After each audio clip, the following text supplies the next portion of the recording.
preached a message a long time ago, and maybe we hadn't been confronted with that kind of a thought yet, but it's called strength for weakness and joy for sorrow. Right. And I talk about that very thing. If you think the end goal of the gospel is to get you to the place where nothing ever presses in on you again, you don't understand the gospel, and you don't understand the death that's in the earth. Right? Yeah. And that's going to now become a metric by which you judge yourself as good or evil, or where you judge your life as good or evil. You're going to, every time you feel pressed in on, you're going to judge your life as evil. Right. You're going to judge yourself as evil. You're going to say, I must not be as I ought to be. You're living by the knowledge of good and evil. Yeah. Right? Yeah. Jesus is God, and I say it this way so you can understand it the best kind of a way. Jesus is God, and when he put on a skin suit that possessed the ability to die, that possessed the ability to speak to his soul and his heart, he felt it. Yeah. It pressed in on him. Yeah. He didn't like it, right? He wasn't like, who cares? He sweat blood, right? It moved on him. Yeah. But he has the Spirit of life. He had the fullness of the Godhead dwelling in him bodily. And so then what happens is life comes and restores, or life keeps your heart and your mind, right? It keeps it from lies. It keeps it from darkness. Yes. It keeps it from fear. It keeps it from those things manifesting. And so that's what the gospel will always do for us. That no matter what this world throws at us, the gospel will come in and keep us from the effects of that and restore us when it happens back to rest.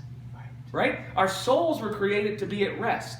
And the death in the world tries to move it from that rest. That's when we feel weakness. Okay? Now what the gospel does is it comes and reminds you that you've been braided together with the eternal one. You have union. You're one with that eternal life that's been from the beginning. Remember how it conquered the grave? It conquered the world. It overcame all tribulation. Starts restoring your soul to strength. And I'm just putting vague words on it. Each of us could have a personal way of how we might describe what I just described. Right? A personal way of saying it, a personal way of thinking about it. Right? I can't say it every kind of a way. So I hope you can gather what I'm saying, and then you can take that and make it personal for you. But then the gospel will restore our souls. Right? Listen, death is evil. Yeah. So when you see it, you're going to feel it. Right. You're not going to be indifferent to it. God isn't indifferent to it. When he saw Lazarus dead, he cried. You think he didn't know he was the resurrection and the life? He just finished telling them he was. Yeah.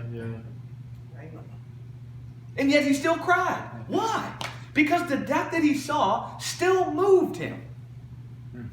And so that's another trick from the serpent. Listen, the wily coyote, right? He don't get up on his tricks. So listen, I've been in the gospel for a long time and had a lot of things sorted out and really thought I knew something. And this carried on for a while where I was subverted by my subversion. Right? Where I was busy concluding something was wrong with me because I felt subverted by a thing. Yeah. And it went on for a long time. And you know what happened? My mind became filled with the fruit of death I saw in my life. And all of my thoughts became about, when can this go? Yeah.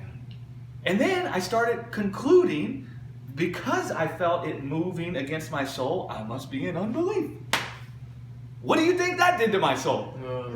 Didn't make it feel nice. See how I was reasoning from the fruit of death I saw in my life. Exactly. Right? Yeah. That's the place I was reasoning from. Yeah. And because I felt subverted, I thought, I must be in unbelief. How can I be in unbelief, Lord? Don't I know I'm a son? I was so frustrated with it. And I was just, every time I talked to God, it was about, when can we deal with this? How are we going to deal with it? When can we get this fixed? And all the while, God's busy thinking, listen, man, there ain't nothing broken. When you see death, it's going to subvert your soul a little bit. But have no fear. I've overcome the world. Right? Mm-hmm. Remember, and you'll find the spirit of fear cast away from you. Yes. You'll find the stiff arm to the spirit of fear. And so, man, I wrestled with God for a year with this thing. One day, hey, Greg, have you ever considered the resurrection? That's what he said to me. I'm busy lamenting with him about this thing, that if it could just change, all will be well. If my soul could just be fixed right, if I could just not be subverted anymore. Yeah. Hey, man, you ever considered the resurrection? This is our daily bread. That's right. Oh, you are. You see? He was reminding me of what my bread actually was. Yes. And then after that calmed me back down, that's when he came in and said, hey, Greg, do you think that Jesus was in unbelief when he sweat blood in Gethsemane?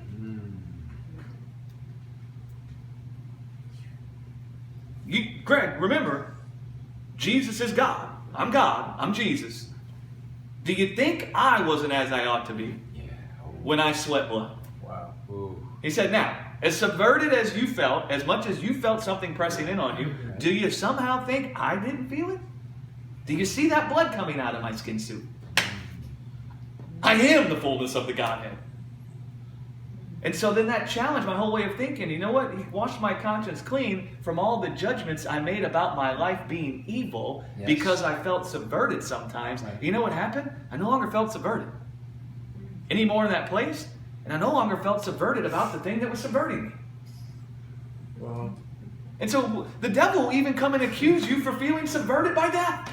Wow. He'll even come and say, look, are you really the son? Look at you. Are you really a daughter? Do you really have faith? Why would you be subverted? Why would you feel that then? Yeah. Why would that bother you? Right. You know why? Because it's death and it's evil. That's why it bothers That's me. why. That's right. Listen, one of the things about